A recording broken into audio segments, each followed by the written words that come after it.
Hello, Garland Nixon here. We're hanging out with the one and only Dr. Jim Kavanagh. Got a lot of stuff to talk about. Let's talk.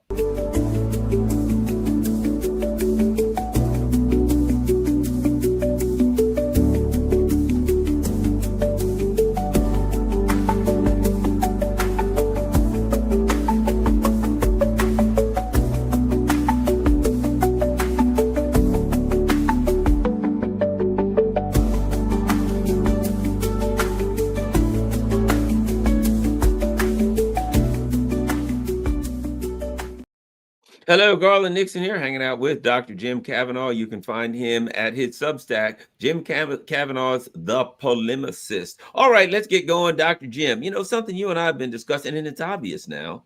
Let me just say this, in light of the threats against Venezuela, at a time when the MAGA people are clearly saying, we don't want this. You're reading it everywhere, MAGA people, you better not do this. We don't want this. Well, that's not what we're voted for, right? If Trump were to do that, I think it would have a significant impact on his base of support. So I think one of the things we need to discuss is this. I'm going to throw this at you.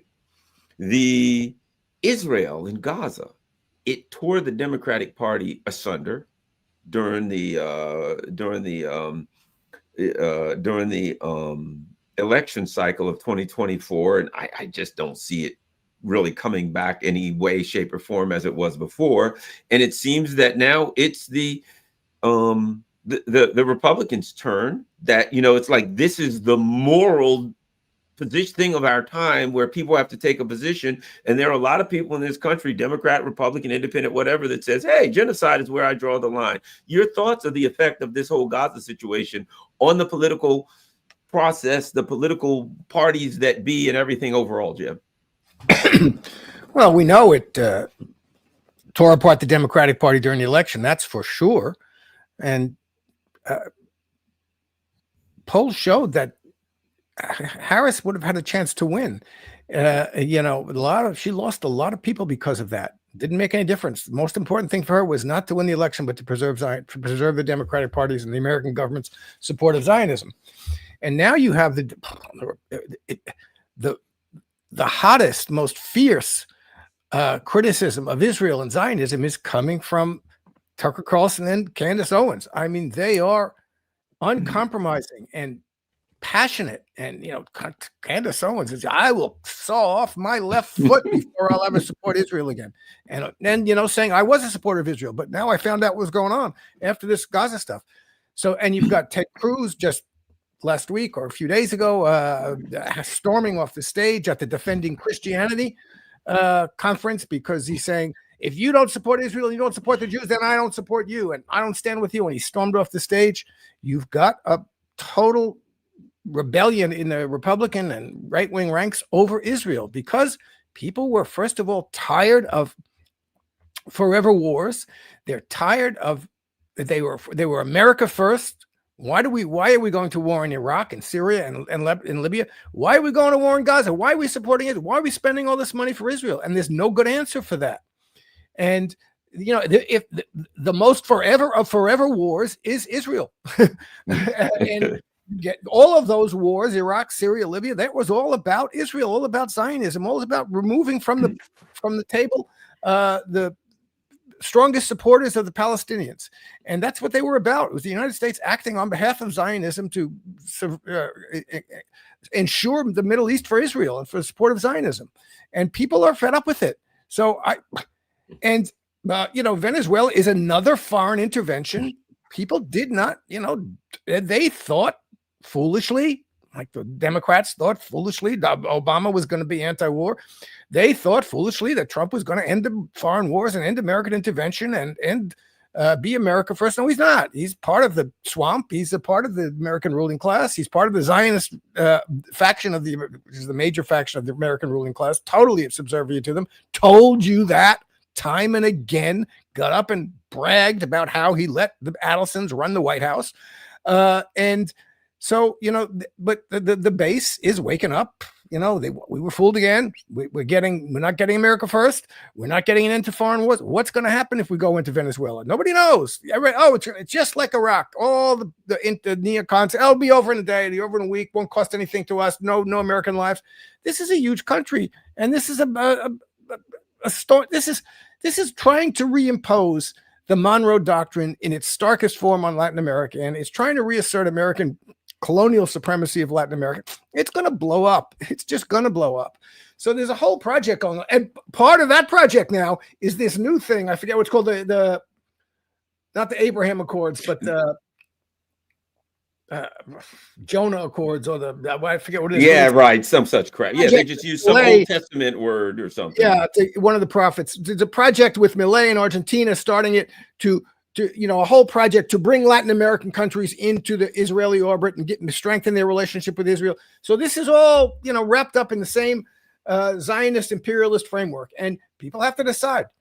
You want an imperialist country? You want a Zionist country? They're deciding. I mean, Democrat and Republican, we don't really want a Zionist country. And now you got to decide. This is American imperialism. Going to Venezuela may not be on behalf of Israel, but it's on behalf of the idea that the United States can determine what governments every country in the world should have or shouldn't have, and how they should develop economically. And this is our business, and we got to go in and militarily overthrow the regime change. It's a regime change war. So you want that? That's what you got. And this is the problem. The American president, the Democrat and Republican parties are wedded to American imperialism and Zionism, and they will never nominate anybody who really is going to not be the captain of the imperialist ship. And Donald Trump is doing that.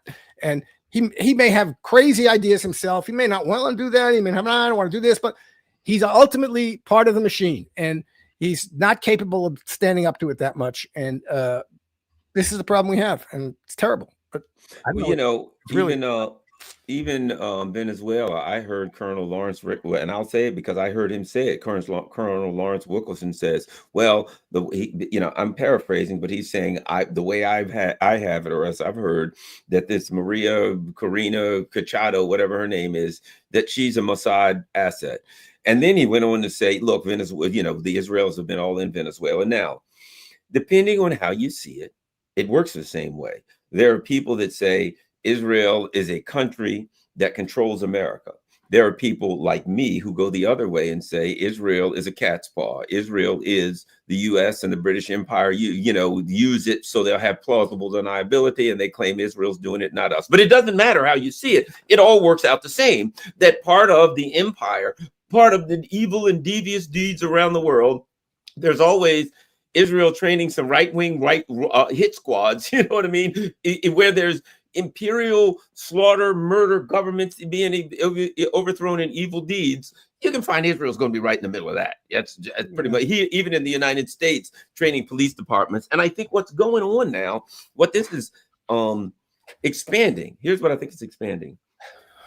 Rage Against the War Machine was like the first time I saw this really formally, where people came out and said, we don't care if you're a socialist, we don't care if you're a libertarian, we don't care who you are. We got to come together to start war. It was Rage Against the War Machine. Now there's apparently some pack coming out, and there's more, so be careful. There's some fake ones too. But they're coming out with political action committees and organizations that say, we don't care if you run as a socialist, libertarian, we don't care who you are. If you run as an anti-Zionist candidate, we're going to support you. And I argue the Rage Against the War Machine was the opening bell on that. But anyway, your thoughts on, I think it's healthy, but that movement. Oh, that's great. Look, I wrote an article early on in the Gaza thing and was starting to show up. This is the beginning, called The Wall, of breaking the wall against anti-Zionism, not just criticism of this or that Israeli policy, but real an anti-Zionist movement is starting to grow in the United States. And this has now happened. This is flat out anti-Zionism on the part of Tucker and Candace and this guy who was a libertarian presidential. He ran for the libertarian presidential candidate. He didn't get it, but he started a PAC called I think American Anti-Zionist Political Action Committee. AZPAC instead of AZPAC. I'm looking at it. American Political Action Committee, AZAPAC. American Zionist American Anti-Zionist Political Action Committee, and that is fabulous. And he's going after, and they're going to start. They were going after Randy Fine first. You're going to primary him, and this is going to, again, explicit anti-Zionist. It's a single issue campaign. Like every single issue campaign has limitations. You're going to be involved with people with whom you disagree virulently about other things, but there is nothing more important in the United States of America than to turn the country anti-Zionist, to make anti-Zionism the thing that helps you in an election, and Zionism the thing that hurts you. And that is happening. It's starting to happen. It probably won't happen quickly enough to change the actual political ruling cohort in time for the Palestinians of Gaza, but it's going to help with the undermining of Israel and the Zionist project in the medium run, probably. So, there's nothing more important. Nothing has damaged the United States more than its ridiculous commitment to Zionism. And not just the United States, but of course, the people of Palestine, most of all. But so this is a great thing. And it's very good to see. It would have been impossible to happen, let alone imagine, 2 years ago. And it has changed much more quickly than I thought it could. And we got to push it further and further. The things that are going to destroy the Zionist project are the emigration of Jews from Israel, which is happening because they don't want to live like that. They want to live comfortable lives of colonial mastery. They don't want to live going to the army every 6 weeks and the economy's in shambles and they have to leave their houses and take shelter. And the other thing is the withdrawal of support from the United States of America. Israel and Zionism cannot survive without those two things. It's our job in the United States of America to do as much as we can to end the support of Zionism in the United States and to build an anti-Zionist movement, which I salute. This guy's a libertarian. I'm a Marxist. This is an issue I'm going to agree with him on. And it's very important. And there's nothing more important. It really is nothing more important for the world or for the United States than to build an anti-Zionist movement in the United States. I certainly agree. It's extremely important. And what we're seeing now is, and it's something that's interesting. We're seeing it across the Western world. It's more pronounced in Europe, I think, to some extent, but it's growing here. And that is the fight between the masses, the regular people, the working class, and the political class and the ruling elite. An awakening of people to recognize something. They don't represent us. And as soon as you realize they don't represent us, you have to ask yourself the obvious follow-up question. Well, who is it that they represent? And people are starting to answer those questions. But I think one of the things that people are doing, and I think one of the big things to me, when books are written years from now, the Charlie Kirk incident will be considered like a watershed moment, when all of these conservatives who were kind of like, well, I'm a conservative, therefore I support Israel no matter what. And then they were like, okay, we got Charlie Kirk. And they woke up to realize that a guy they liked a lot, that they thought was their guy. And they were told, this guy's close with the president and all these things. And they start getting this evidence. Holy moly, this guy was backing away from Israel. And then all of a sudden he catches a bullet and the story makes no sense. Yeah. And they're all like, oh, wait a minute. I think this is really a major moment for politics in America. Your thoughts? Well, yeah, it has certainly helped accelerate the breakup of support for Zionism on the right, on the right wing, in a dramatic way, because there's no question. I think the evidence is absolutely crystal clear that he was withdrawing his support from Israel. He said it. He was tired of it. He was feeling threatened by it. He was feeling bullied by them, and he didn't like it. And he said, I think I'm going to have to, I forget exact words, back off from Israel. And so that, of course, feeds the suspicion that, he was I didn't realize it until afterwards, but, I didn't know much about him. But he was a person who was having an effect on the young conservatives, college-age conservatives, Christian conservatives. He had a following, and they wanted to keep him in the Zionist camp, and he was leaving that. So that we have, I think, in irrefutable evidence on. And then right away, The story that they're telling makes no sense. There's going to be a lot of suspicion about the Israelis. Look, suddenly you have, for 50 years, 60 years, we talked about the JFK assassination, and hardly ever anybody mentioned the Israel involved in it. There was one book by Michael Piper, I think his name is, about the Israeli. Israel didn't like JFK, and they should be suspected also in the assassination. Now everybody's talking about it, and so you have the and that was so. The Charlie Kirk assassination was a turning point on the right wing, and it's hasn't gone back. It was a severe turning point, and it's a break. And this is a problem for Israel. Good. I like it. We see it. It's wonderful. I'm all for it. I don't know what they're going to do. They can't get these Republican congressmen and go back to their districts, and they get attacked by people. Why are you doing this to Gaza? Why are you giving Israel the money to kill all these children in Gaza? You have the Zionist, the woman who is Obama's speechwriter, Hurwitz, what's her name? Sarah Hurwitz, saying, I can't talk to these young kids anymore because I'm talking through the carnage of the dead children in Gaza, and I can't get over that. No, you can't get over that. That's right. You're not going to get over that. So the problem isn't that the kids don't understand that. The problem is they do. What do you have to say about the carnage of the dead children in Gaza? You got nothing to say about that. So, this is the situation, but that's the history of Israel. What you're watching in Gaza is what happened in 46 to 48 to the Palestinians for the establishment of the Jewish state in Israel. They had to kill and expel hundreds of thousands of Palestinians and just murder them and expel them and force them out. And that's what that was hidden. That history was hidden. Now people know it, and now people see it. They see it happening again in real time. So it's really undercut the default acceptance of Zionism and the Jewish state. And isn't nice we have a Jewish state in Israel. Israel's a wonderful country. No, it's not. It's a colonial enterprise that exists by the virtue of killing, expelling, and subjugating the indigenous people, the indigenous Palestinian Arabs. And that's what it is. That's what it's going to be as long as it exists. It's interesting, the reaction of the Zionists, and that is, we'll buy up the media, as if that's going to help. I'll put it like this, and I'll say this. I've noticed, because, I do a show, of course, and then when I watch other shows, I'll kind of lurk in the chats and read the chats and stuff like that.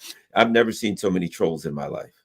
And I've never had the kind of trolls in my chat. It's obvious that they're putting a fortune into these trolls who are trying to, distract and what is that, agent provocateur, the whole 9 yards, right? And so it appears that their plan, it's like, oh crap, everybody's mad because we slaughtered men, women, and children mercilessly for 3 years, and we're still doing it. And we did it for 40 years, 75 years before, and they're figuring out what we're up to. What do? I know, we'll buy CBS. And we'll put the brilliant Barry Weiss in charge, and we'll put trolls all over the internet. We won't let them post stuff on X. There we go. Jim, that is the nature of a fascist mind.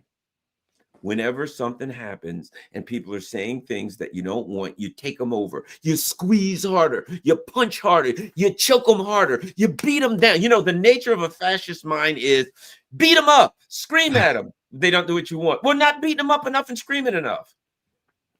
Well, I don't want to say it's not going to do any good for them to buy all the media. I think it is going to do some good for them to buy the media. Maybe not immediately. People still have the vision, the raw visuals of what happened in Gaza and what's happening in Gaza, although it's not as widespread on a daily basis. So they're dialing it back in terms of the visibility on social media, and certainly the media. It's not like the mainstream media like CBS was really very pro-Palestinian at all. They were all Zionists, but now they're just going to cut out anything that's anyway vaguely critical of Zionism.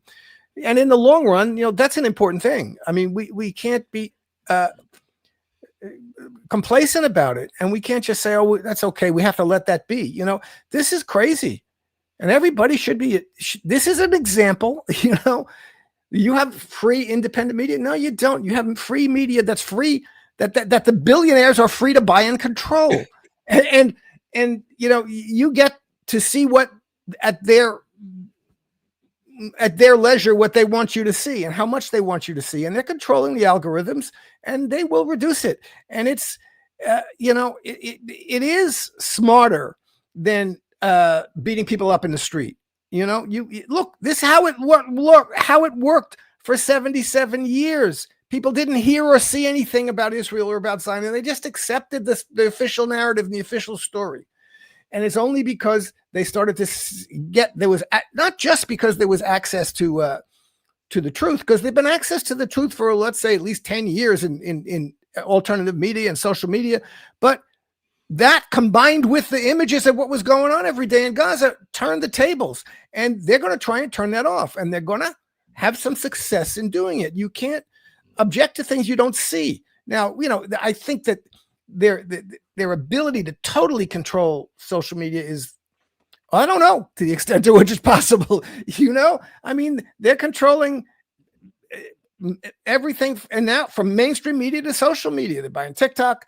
They haven't bought X yet, but but I think that you can see that and certainly Elon is a Zionist and is pro-Zionist, and the algorithms work, to now suppress a little bit, more than a little bit, the visuals of it, and to silo people even more. What I'm noticing is that you see more of the same people all the time and less interaction with outside. So, they're going to silo. They're not going to stop anti-Zionists from talking, but they're not going to let as many people see them. And that's what's going to happen. And that will have an effect. I mean, it can't not have an effect. I don't know how exactly it's going to work out, but we're in a very difficult time, and it's hard to figure out how these algorithms and AI are going to work to negatively and positively to not only form opinions, but to keep you away from certain opinions and certain things, and to downgrade them and make them subject to either ridicule or just fade away. Yeah, here's the thing about it too. I think they've crossed a red line as far as genocide that you won't be able to come back from. But I also think that what we're seeing now is something different that has been discussed. People always try to say there's going to be a third party. And, I've always said I'd be happy with a second one at this point. Right. Yeah. But there's going to be a third party. We need a third party. There's got to be a third party. But there's another term I'm hearing out there. And that has to do with, okay, I don't care if you're a socialist, a communist, a libertarian. I don't care if you're what the heck, anarchist, whatever. If you're running, if you're anti-Zionist, I'm behind you, right? A third force. Not a third party necessarily, a third political force. A political force that says there's a bunch of people out there running. What are you all about?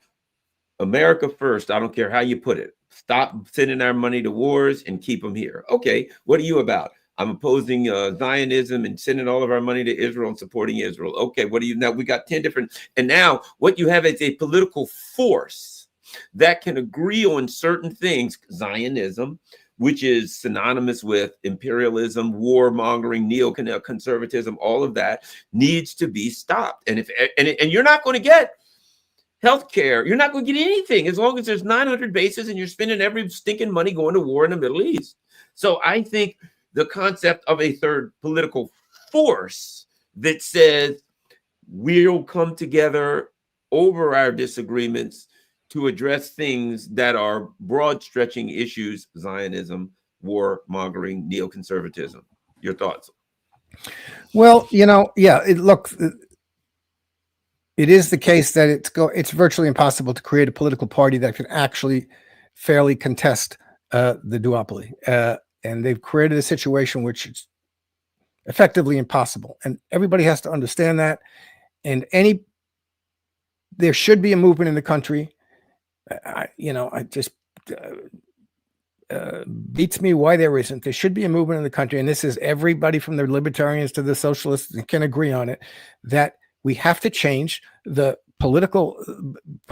electoral system of the country. We have to change the electoral laws. You have to have a playing field in which parties other than the Democrat and Republican Party have a fair chance.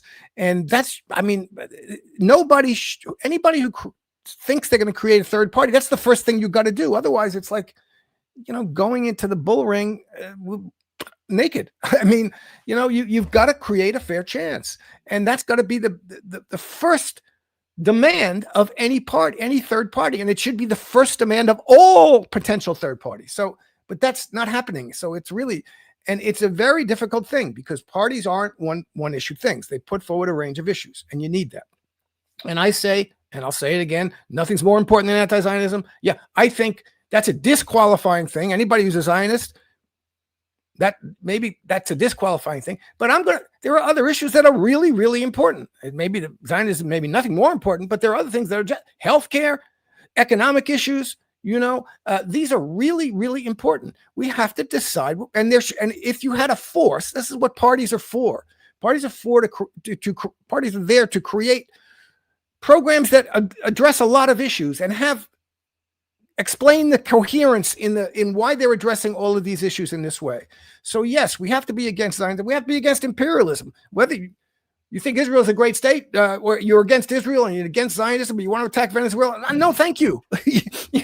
Really, no, thank you. That's crazy. You're for healthcare, but you want to attack Venezuela and you want to attack Colombia, and you're a Zionist. No, thank you. And we're at this situation now where everybody is, I'll ally with. Candace Owens about this. I'll ally with the libertarians about that. I'll ally with, but the Democrats about this, and I'll ally with Zoran about that. But that's where we're at, and it is itself a sign of how they've captured the political space because it's inherently divisive, and people. That's what political parties are for, to develop a line and a set of issues that has coherence, and you test it out through elections. It's not that you're going to necessarily change the system through elections, but the kinds of debates and the kinds of testing you do through that get you a foothold in the ideological and political the terrain of the country that's hard to get any other way. And you make alliances. So, okay, my party or my force or whatever you want to call it, we'll make alliances with the libertarians on this, and we'll push for this bill or this. So these are things you do as a political force. But they've got us in a political situation that is they've got a merry-go-round. It's an infernal merry-go-round. The Democrats screwed up so badly, and they did, and they betrayed us, and we could have had health care. We could have had this. We could have stopped the wars. We didn't. We could have stopped the surveillance state. We didn't, blah, blah, blah, blah, blah. So people went to this guy who the Democrats said was going to change everything. And he was an anti-establishment, and he's anti-war, and they thought he was going to do it. Now he's disaster. Look, the Republicans are in a disastrous situation. Marjorie Taylor Greene and others are now going to resign before the midterms. The Democrats might take over the Congress before the midterms. But the Democrats have like 20. Trump is down to 35% approval rating. The Democrats are about 25, 28%. Everybody just ends up having to go against the person who's just screwed up so badly, against the party that just screwed up so badly. And the Democrats are going to come in and they'll get some things done for 6 months, for a year, for 2 years, but they're not going to get what you really need done. The social economy isn't going to change. You can be able to afford your house. You're going to be able to have a job. You're going to be able to have health care. Let's see. This is a perfect opportunity for the Democrats. If they had any integrity at all, they'd be fiercely arguing for Medicare for all, for a single-payer universal coverage healthcare, and they're not. They're backing. They want to defend the ACA. No, yes, throw it out. It's a stupid, terrible plan that's there to subsidize and continue the private health insurance, private property health insurance, to make sure that we still have a system in which people go bankrupt, medical bankruptcy, in which people can't afford to go to the doctor because of money. We need a system that nobody doesn't get to go to the doctor because of money. Nobody ever. There's no such thing as medical bankruptcy, and we can have such a system. And it's not hard. Other countries do it. We have it with Medicare, and the Democrats won't get behind that. And this is a crazy situation. They destroyed it. They pretended they were behind it in 2008 and 2009 when they had the chance. They didn't do it, and then they kept on denigrating the idea. And now they want to think about it again. They don't. They want to talk about it again. Here's the problem. You can't build up the ideologies and the stances that support imperialism, that support privatized healthcare, that support the market, blah, blah, blah, and then turn around one day when they don't work and say, oh, now we're back. We want Medicare for all now. Well, we don't want it. We don't want any intervention in Venezuela. But you have built up the ideologies that support that. And now you want, that's what a party should be doing. If the Democratic Party were a real resistance party, they would have never stopped talking about Medicare for all. They would never have stopped being anti-war. But they're not. So they built up support for American imperialism. Oh, Maduro's a dictator, and Chavez is a dictator, and Putin is a villain, and Assad is a villain, and we have to get rid of these people. Therefore, regime change. And they never stopped. Medicare for all, forget about that. The ACA is the most wonderful thing. It's great. Oh, Obamacare is great. We got to keep going with that. Obamacare became what it was meant to be. It's not. It never was meant to be a step toward Medicare for all. It was something that was a block, something that was there to prevent the movement towards Medicare for all. And that's what it's still doing now. They have to say, this stinks. This is not what we need. And generally speaking, this is, of course, the problem for the Democrats. They cannot admit how screwed up, all the things that they did that destroyed people's confidence in them, rightfully so. Well, they want to just stay along on being, you see, we're not Trump. Trump is even worse than we are. Well, the thing about it is, the problem that the Democrats have is people know who they are now. You know what I mean? That like Western liberalism. I mean, go to Europe and come here and look at Western liberalism. You know, the Democrats or the Labor Party or whatever, the Christian Democrats, Western liberalism has been unmasked, and it's a version of fascism, and it was unmasked during COVID. Yeah. That's when it was really unmasked. You know, we're standing for goodness, but every time there was a war, they were like either one of two things: either 100% for it, they were making excuses, or they were like, la, la, la, la, la, we don't see anything. But, you know, whoever it is that has all that oil, he is a dictator. Dictators, if you got a lot of oil and you won't give it to the U.S., you're officially, that's the definition of a dictator, right? Yeah. But during COVID, I think that's the other part, because one of the things that I saw, I mean, I'd always saw a lot of crap, and I was done with them before that. But the one thing that you saw that was really big was the totalitarian crackdown on speech. It was, you can't say, and it was inconsistent. It was 1 week.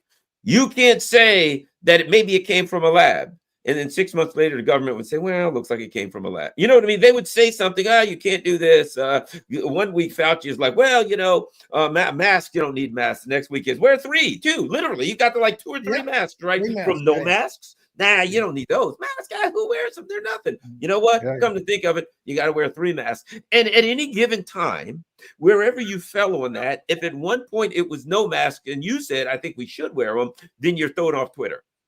When he finally switches and says 3 masks and you say, I don't think there's any, you're thrown off Twitter. So there's this inconsistent totalitarian mentality that we saw that said, if you're, oh God, doing your own research, trying to figure things out for yourself. It was this ultimate, what's the word I'm looking for?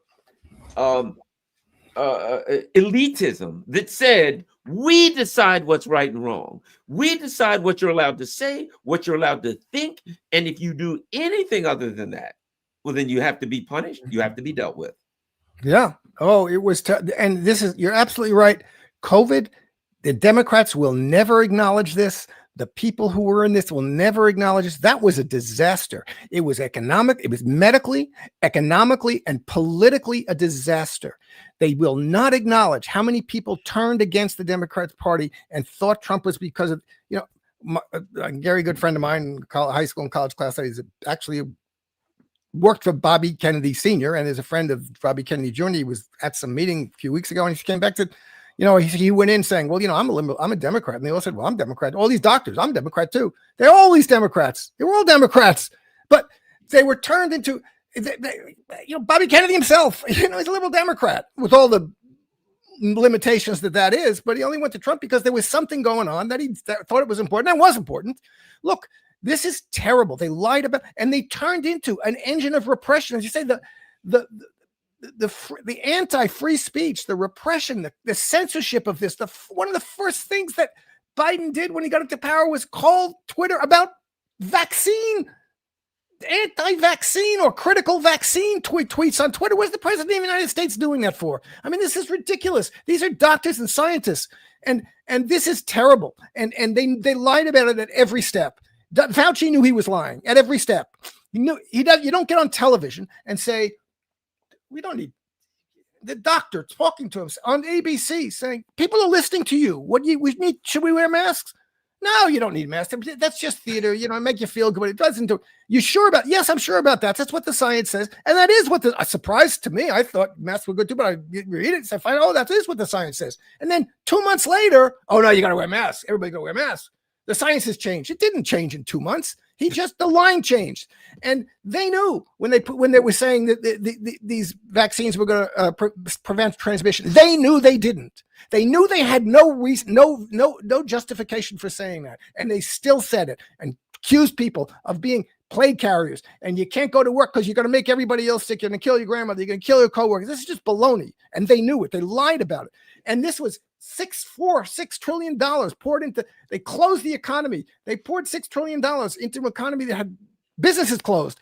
And they just exacerbated inequality. And the Democrats will never acknowledge. And if they don't, all the people, I saw the guy who was in my article about the vaccines, danger to the society, the guy who was a fireman in Honolulu, and he's crying about, I got guys who've been firemen for 20 years. They're going to have to fire them because they won't take this vaccine. They don't want to take the vaccine. And they were right. And so all of those people, who do you think they voted for? People who were kicked off of Twitter, who were kicked out of their jobs, couldn't go to kicked out of school because they wouldn't take these crappy shots that don't protect you, that don't stop you from getting COVID, or don't stop you from transmitting it. And who do you think they went to? So and now what do you want to say to them? Nothing. You want to say, let's just forget about it. No. Anybody, unless you tell me, I want you to sit down and take account of what you did during COVID. You supported repression. You supported the repression of free speech. You supported kicking people out of work, kicking people out of school. You attacked, as you say, with the snobbiest snobbery, attacked anybody who did their own research and they read, and consulted doctors around the world who didn't give a damn about Donald Trump or anything else, just were doctors and scientists who were trying to take care of patients. You attacked us I want you to take account of that. I want you to tell me what you think about that. Do you acknowledge that was wrong, that was stupid, that was harmful politically, economically, and medically? And if you don't, I don't want to hear from you, because really, you're not to be trusted. That was a terrible thing. And the effects of it are still going on, and so unless it's like, oh, I started World War II, but I don't want to, don't talk to me about that now. You started a severe repression. You started, not just for working class, for everybody who was thinking for themselves, to treat them with the most supercilious, smug nonsense. You're anti-science, you're a moron, this is baloney. And you were all wrong. And it was based on lies that you believed, and you went along with it. Just like you went along with the lies about Joe Biden being sharp as a tack. So if you're not willing to sit back and say, yeah, I see that this was a real problem, what I did, what I supported, what this party supported, what we did when we abandoned Medicare for all, when we went along with this COVID nonsense, when we went along with the absolute suppression of free speech with that, when we went along with the lies about whether Joe Biden, all of these things, that's why people went from the Democrats to the Republicans, because they got tired of the baloney that they could see was just baloney. And they don't want to sit back now and not talk about it and just say, oh, but look at Donald Trump. He's terrible. And he is. So what are you going to do? You're going to go back to that? I don't know. But this is a problem for the Democrats now. They have to take account and acknowledge what they did and show me that they understand how bad it was, what they've done. From the moment Obama was elected, they betrayed everything and turned against and refused to do what they could have done. And then when time came to do something with COVID, was a, as you say, a kind of turning point. Not only did they refuse it, they did something that was just fundamentally stupid and repressive and harmful, deeply, deeply harmful. And they don't, you don't acknowledge that. Well, Who are you? What do you think you are? What do you want me to think of you? If you're treated me like crap. And that's nothing to what they treated other people. People who took the damn vaccine. That's a whole nother story. They can't look into that. They can't even look into that because God only knows where that's going, and that's where we are. So what we have is, the Democrats. I watched, what's his name? One of Gregory Meeks, right, the other day, and I'm watching just a video of him online, and here's what he's complaining. Oh, what Trump doesn't understand is that we have to put more pressure on Putin to drive him to the. And I'm like, okay, all right, okay, that's your angle right now. Like, people are like, hey man, I can't eat, the price of housing, BlackRock's buying up the whole community, you know what I mean? People are, where'd all these blood clots and myocarditis come from? How'd that people have legitimate questions here, right? And what do you say? Okay, will you address my blood clots and myocarditis? Can't talk about that. Oh, okay. Well, how about genocide? Shh, be quiet. Do you have anything? You want us to vote for you in the midterm? What do you have to say? Sure.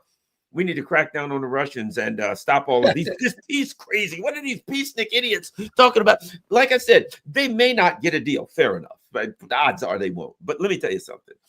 I would far rather somebody sitting down at a table conversing with someone who has nuclear weapons pointing at us than saying, I refuse to talk to them and we've got to fire more missiles at them to bring them closer to the table. You're going to bring them to the nuclear button. So the Democrats, your only complaint against Trump is that he's doing the one thing that I would want him to do, even though it may be ham-fisted, it may not work. I'd rather have somebody that says, let's sit down and talk with the Russians than somebody that says, Tomahawk missiles, let's go in that direction. No, I don't want you to win, Gregory Meeks. Yeah. No, the Democrats are going. It's just we're not Trump. And Trump's doing so many stupid and harmful things that's going to work because, people are losing their jobs. The economic situation is terrible. Businesses are being destroyed by this, small businesses, it's just crazy the way he's chaotically going around, but the other, there's where you see something like the Marjorie Taylor Greens or the right wingers who opposes his regime change and opposes Zionism, but they think, oh, he should have kept on going with Doge. No, he shouldn't have kept on going with Doge. Doge was ridiculous. And that was part of the problem. And you all complained about it at the time. That's what people were going in town hall saying, why are we losing all these jobs? What are we doing? What do you expect us to do?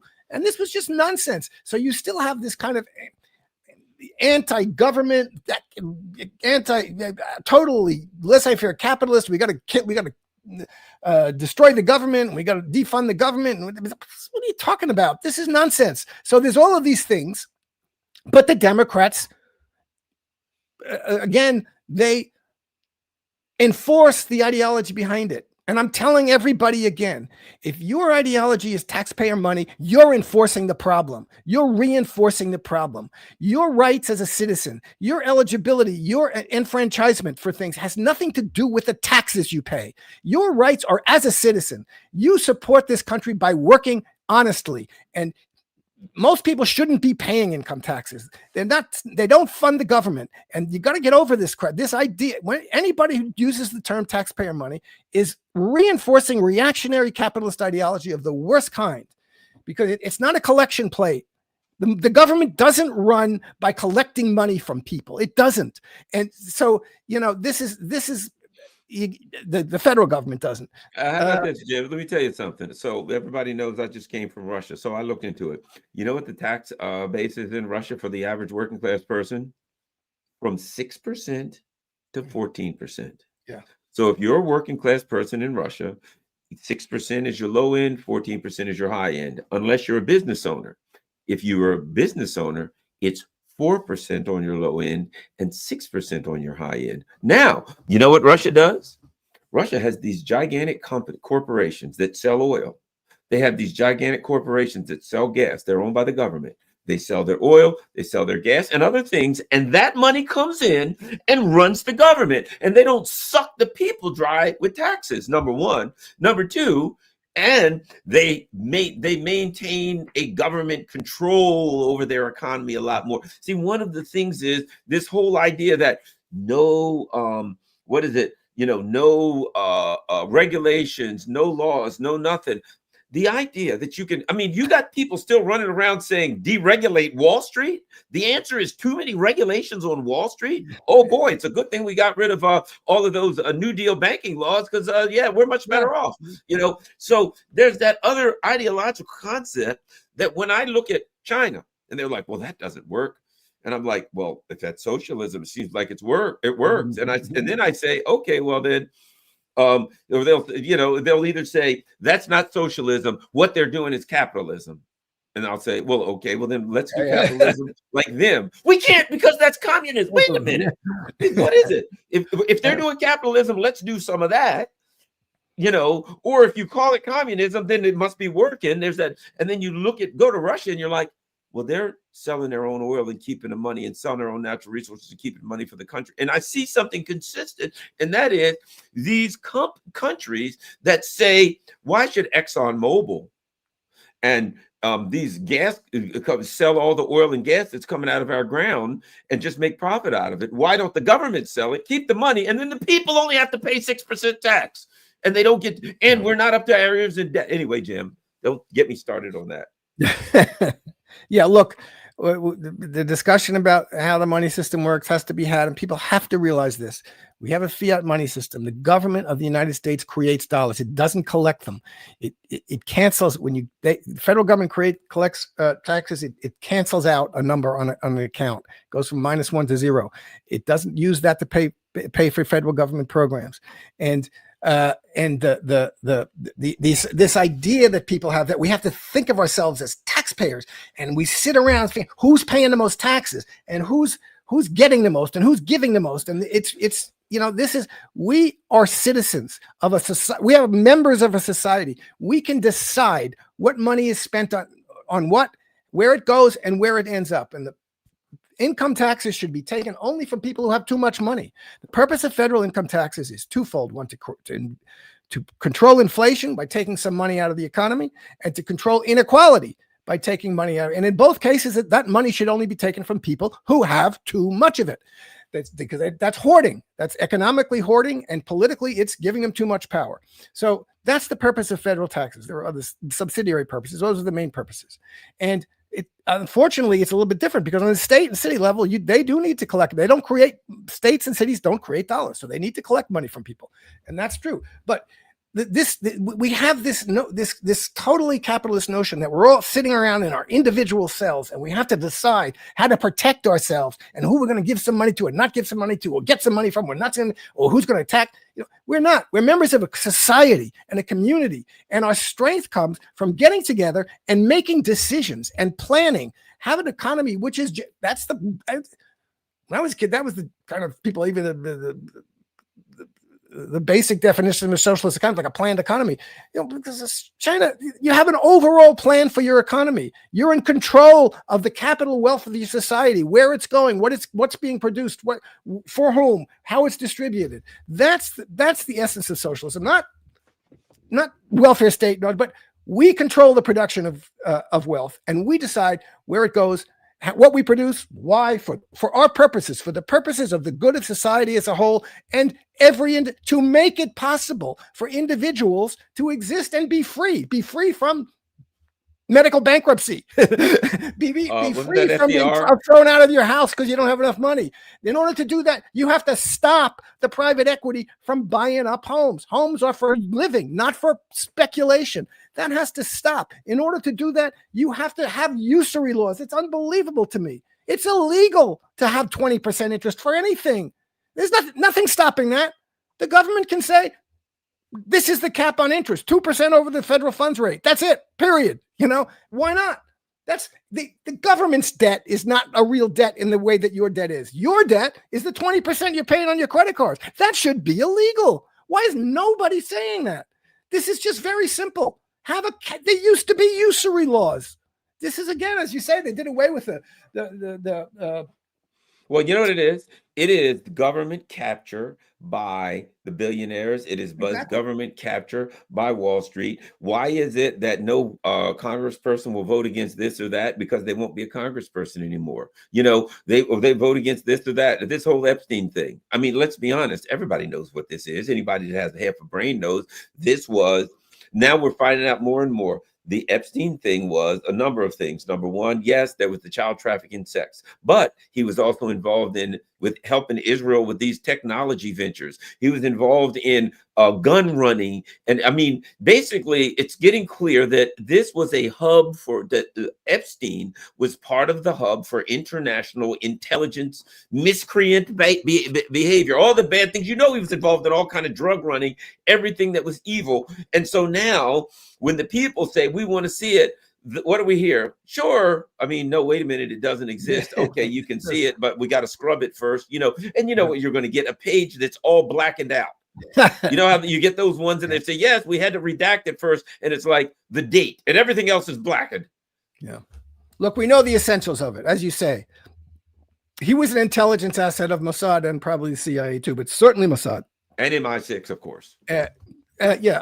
And you see, exactly. You see with someone like him, he had immense amounts of money behind him. People, whoever was controlling him was feeding whatever money he needed that he could use to entice, to both support. He supported academic institutions. He supported scientific research. He made, so everybody, this is why you have to not allow billionaires to exist, because they have too much power. Look at Elon Musk. Look at him.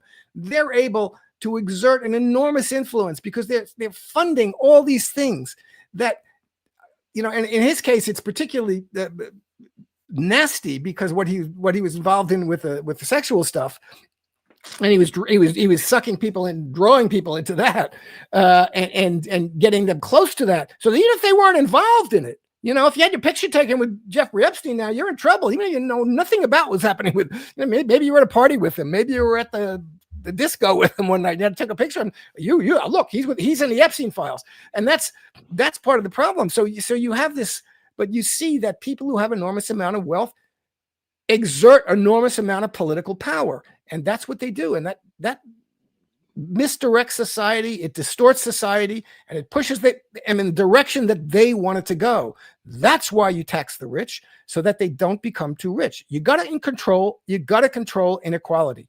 That's the purpose of taxes, not to fund things. You got to control inequality. And if you give up on that, the purpose of society should be not to have a society. The purpose of our economy should be not to have an economy in which individuals can amass infinite amounts of wealth.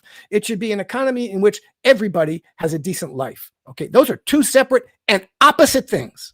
If you and the capitalist economy is one, and the socialist economy essentially is the other. And this whole idea that you can have a capitalism in which you don't get inequality and you don't get wealthy people amassing and hoarding huge amounts of wealth to use it to control political power, that you're going to have an economy of independent tinkers and laborers that are out. You know, if it's capitalism, it's a free market, everybody will be equal. No, they won't. It's free market. You're going to have concentrations of wealth and power, and they're going to have enormous concentrations that are going to be, that's the inevitable result of capitalism. And if you don't understand that, you're just being a fool, because that's what capitalism does. Capitalism creates inequality. It creates productivity of labor, which is a good thing. It creates other things that are good. But one of the things that it's going to create is inequality. And you have to control that. So we've given up on that. Everybody likes the idea. I could be, I'm the temporarily embarrassed billionaire. Someday I'll have as much money as Elon Musk. Right. No, you won't. Yeah, I'll be a millionaire in waiting. Well, the other thing is, and that's this. That is this whole business about, and people inherently know it. When Biden comes in, he says, we're going to go back to the days when we had good jobs in industry, right? I'm going to rebuild the industry. Well, which we all know you can't do that. Trump, make America great again. Let's go back to the day. So everybody's like, back in the 50s and 60s, there was industry and people had jobs. You could we want to go back to that. What they don't understand is, number one, if you went back to that, it would inevitably lead you right back to where we are now, because that's the path that got us there. That's like walking on a path that takes you to a cliff, and you're like, oh my gosh, I'm going to get a helicopter to lift me up and take me all the way back to the beginning of this path, and I'll start walking it again, like it'll take you somewhere else other than that cliff. Number one. Number two, it's not possible. We are in an economy, and this is what people don't understand when they talk about going back. Our economy is built on speculation. You have industrial economies. You have commodities economy. You know what I mean? You have certain things you need to have an economy. Here's something that's never discussed, and this is critical. And a guy that I met from St. Petersburg, an economist, St. Petersburg State University, explained this to me, and I never thought about it. It's glaringly obvious. I'm in charge of the U.S. government now, and I'm Trump, I'm Biden, whoever, and I say, let's rebuild our economy, right? Okay. They're rebuilding an economy for what purpose? To dominate the world, right? They're rebuilding an economy. I want to rebuild an economy so I can be the hegemon. So what does that mean? I'm going to concentrate on building things in the economy that will make me the hegemon. I'm going to say, we got to build an economy. What for? So the people who have good jobs. So you'll have various types of things. You'll have agriculture. You'll have dairy. You'll have heavy industry. No. Forget all that. What areas will help me dominate the world? We need a strong military industrial complex. We need a strong banking complex, and we need a strong technology industry. Those three industries will help me dominate the world. So even when I try to rebuild it, I don't say I got to have steel mills and ports. I need a foundation of heavy industry. Nope. I'm going to rebuild the economy. How? In ways that strategically will help me dominate the world. So I only focus on the things that I think will help me dominate the world. And even then, I'm building a fake economy. I'm building nothing but something that will help me. It's like the guy who works out all the time and he only does his arms. He never does legs, shoulders, and you look at him, he's got these big giant arms and the rest of his body's all sunken in. You know what I'm saying? So even when they talk about rebuilding the economy, it's through the lens of let's rebuild an economy that helps us to dominate the world. That's why they put $500 billion into AI, and now AI is not at all what they thought it was going to be. And they're like, oh crap, I guess we got to bail out. They're literally talking about bailing out AI. Yeah. Sam Altman is saying it's way too big to fail, because it is like a third of the valuation of the stock market now is NVIDIA and AI. They're all sending money to each other. But this is not. I mean, you can rebuild an economy. You know, it's not impossible. It's the political structure. It's the government is captured by now the tech bros and the financial interests. So that's what they want. Military-industrial complex. But even the military-industrial complex is pretty screwed up at this point, because they're not doing a very good job. I mean, again, they do. I saw an analysis of this the other day. They order these weapon systems that are extremely expensive. They take a long time and they keep changing the price, and they don't get a lot of them. So, and really, what are Lockheed Martin and what are they doing with the money they're getting? They're buying back stocks. They're not putting it in to really, reinvesting in their companies and doing better work. So you need to have a society in which the economy is controlled. We have the ability in the United States. We have a lot of raw materials. We have we have an industrial base. It could be reinvigorated, all kinds of things. But you have to have a political control whose purpose is democratically and transparently to plan what we want to do for the people, so that we produce what people need. We do it here. We produce the goods and services and make them available to people, and we can do that. We've seen we can do that. And what we don't, and we shouldn't be, the business about being the hegemon. Yeah, we got to give that up. You lost that game. There's no reason that you should think of Russia or China as an enemy. Let them develop good. We'll be able to have good economic relations with them and get what we want from them and give what we need to them, et cetera, and buy and sell what we need. That's not impossible. There's not. Why are they an enemy? What are they doing? You can't sit around saying, this country and that country.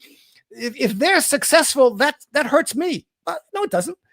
What's hurting you is that your country is destroying itself in order to enrich 10 people at the top, and then going out and saying, "Oh, we got to attack that people or that country, that we can't let them be successful." You're not being successful. You determine. We have the ability in this country to determine our success. We don't need Russia or China to be an enemy for us to do that. We don't. But if they're friendly with us, that'll help us. But this is crazy. They're going along with this idea. For some reason, the Americans and the Europeans think they have to destroy Russia. What are you talking about? Just treat them like a normal country. For some reason, they think, oh, China, Taiwan. Taiwan has nothing to do with it. It's a part of China. Everybody recognizes it's a part of China. That's a legacy of their civil war. It's part of their civil war. It's like China coming and saying, the Confederacy should be free again. What are you talking about? This is none of China's business. And why do you think you have to do that? China's look, they've developed themselves. They haven't done it by attacking us. They haven't done it by attacking anybody.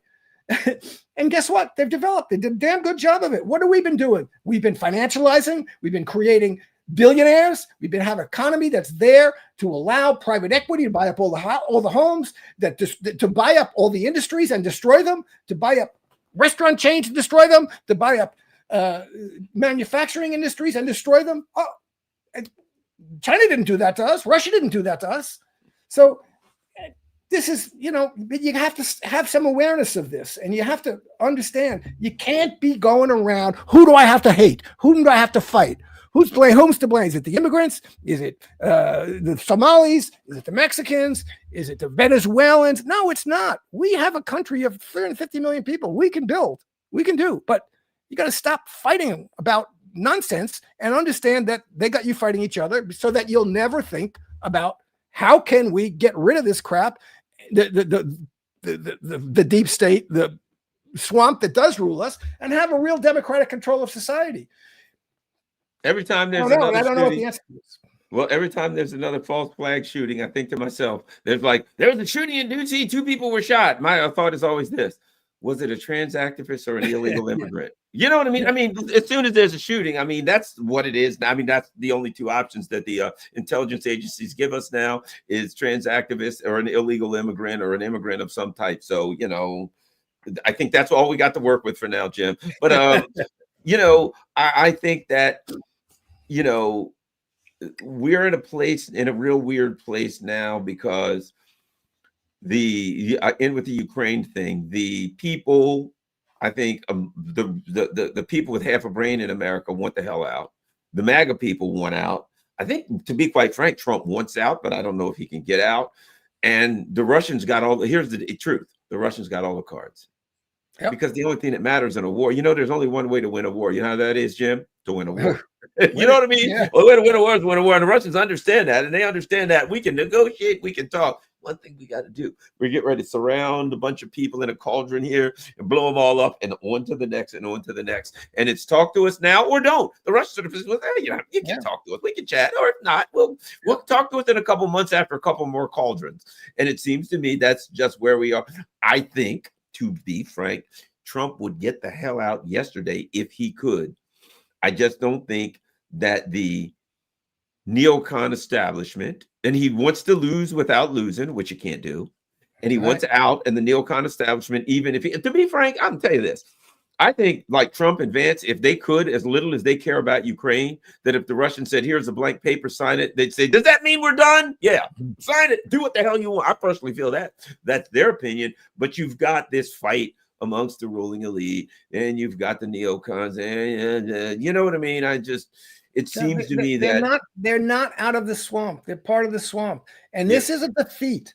This is a defeat. They want to be able to come out without looking like a defeat, and they can't. This is a defeat by Russia of the United States and NATO.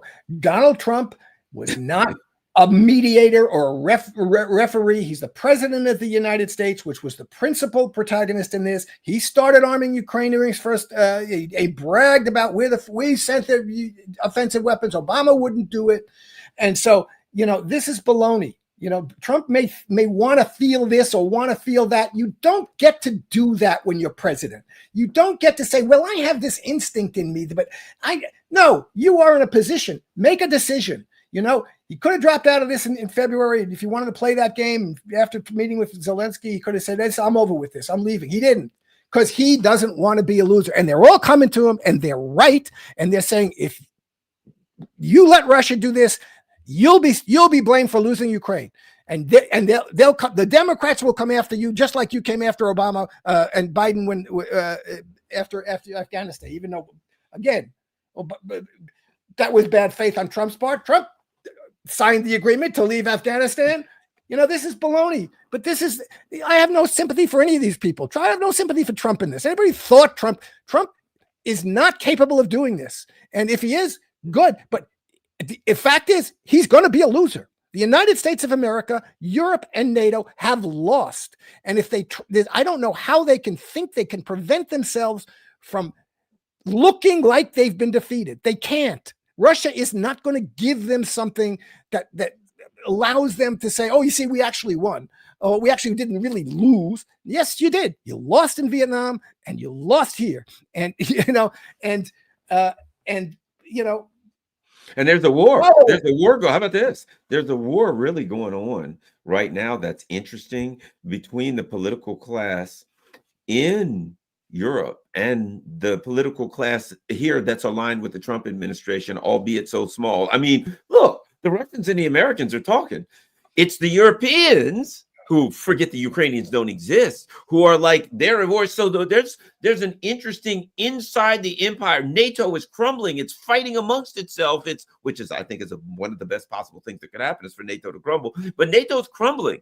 It's fighting amongst itself. You've got these desperate, dangerous Europeans that are saying, we put everything into this. And America, you helped us. You pushed it. Yeah. You dragged us into this. You helped us do this. You were on board 100%. And if this falls apart, we're screwed. And they are. Yep. They are screwed beyond belief. They're already screwed. Look, I don't blame Zelensky for being pissed off. If I was Zelensky, I'd be pissed off too. He's make a deal in 2022. And the Americans and British and Bojo came and said, no. You don't make a deal with the Russians. You keep in this fight, and we'll give you everything you need to win. And now Zelensky's saying, well, give me everything I need to win. And they can't. So, he got screwed by this too, in a certain sense that really, but that's the point. They all went along with the Americans. They all went along with essentially we got to destroy Russia, and the Ukrainians, the right-wing Ukrainians, the fascist Ukrainians want to destroy Russia. And that's their project too. This was a regime change war against Russia led by the United States and NATO, and they've lost it. And it's going to be their regimes that are going to be overthrown. And they can't stand it. And they're going to have to I don't know what they're going to do, because they really don't want to accept it. And Donald Trump is being told every day, you can't let that happen. And he doesn't really want to let that happen. He doesn't want to fight, but doesn't really want that to happen. And that's Donald Trump. And I don't know where he's going to come down on it, but it's not going to make much difference, because at the end of the day, the Russians are going to make it a fait accompli. But it's a terrible situation. It's very, very dangerous, and we'll continue to evaluate it, Jim. Thanks, everybody. Tell everybody where they can find you online, on X and all that stuff, Jim. Yes, X at the polemicist _ and on my Substack, Jim Kavanagh, the Polemicist Substack, right there on the screen. And I have YouTube and Grumble, Jim Kavanagh.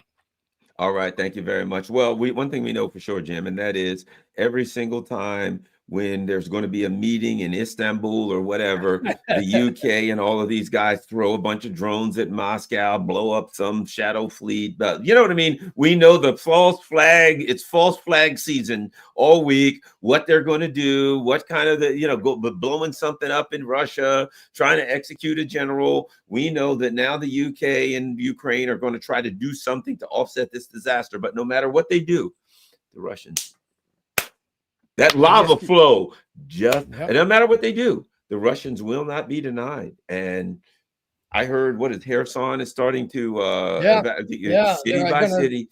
Ask the Germans how that worked out with the Red Army, town by town. The Russians will fight you inch by inch by inch. They don't care how long it takes. and they'll just keep coming. And at some point, they're putting a flag in your capital. Yeah. So Kiev, look for it. There's going to be some lady standing there with a yellow and directing traffic, and there's going to be some guy, 3 or 4 Russians planting a flag in the middle of Kiev. I think that's the directions we're going. All right, thanks a lot, everybody. Hey, if as always, you know, there's multiple ways if you can afford to donate, but even if you can't, the big thing you can do, the most important thing you can do, is share this on all your social media platforms. We're